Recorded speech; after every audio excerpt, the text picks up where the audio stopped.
So, welcome to season 2 of my garage.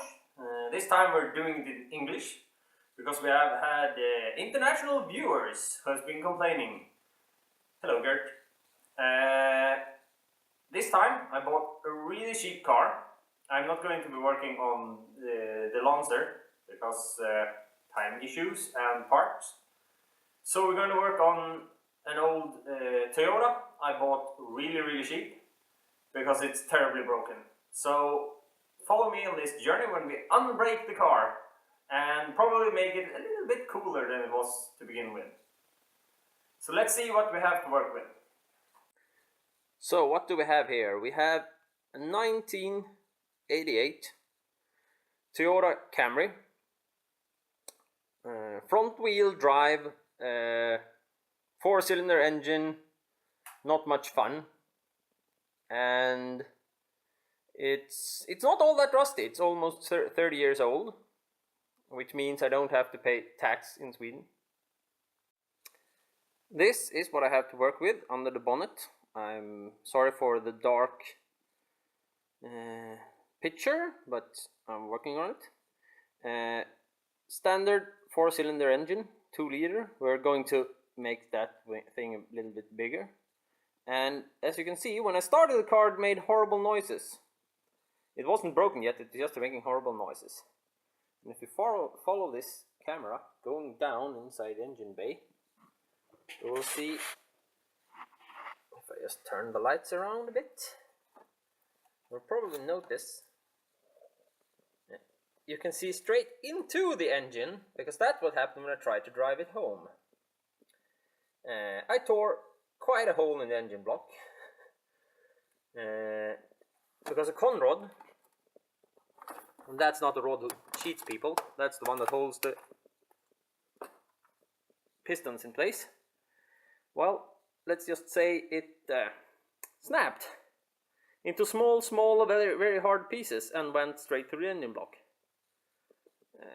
To fix this problem, I have sourced some materials out of my old cars, which, if anyone knows me, they know that I have a lot of those. So I've now cleaned up and painted a bigger engine block that is now nice and white.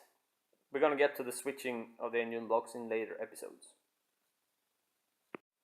Well, if you can see in the darkness, this is our very standard interior. The only problem is a broken glove compartment, because somebody has probably kicked it sometime. As you can see, this steering wheel is standard and really boring. So today, we're going to use that boss kit over there. And we're going to use this purple madness over here.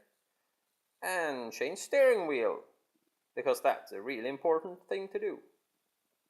First things first. To remove the steering wheel, we had to get to the center nut that holds it. That's that one. And to do so in this car, we actually just pulled off the horn cover, the big pad in the middle that makes the horn go, and that was just a matter of tugging. When the nut has been removed from the center over there, the steering wheel still sticks to it because it has a cone shape.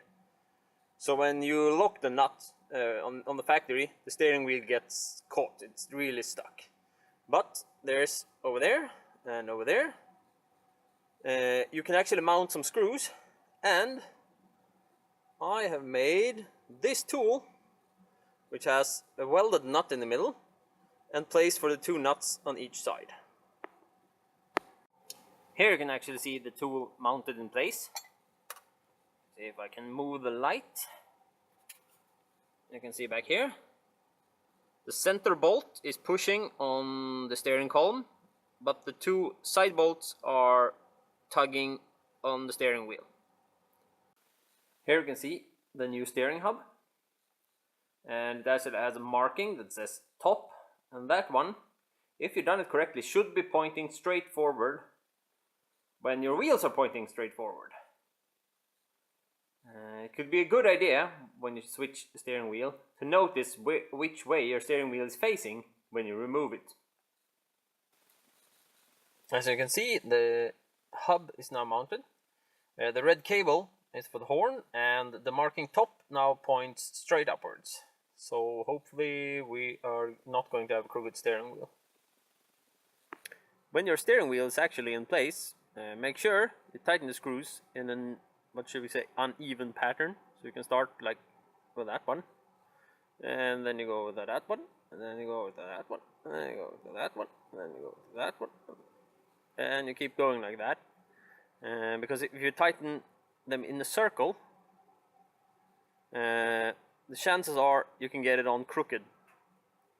And that goes for tightening wheels, tightening cylinder heads, tightening just about everything you want tight that has a big bolt pattern. Always cross the center. And now for the final test to see if this was successful. Yep, it works.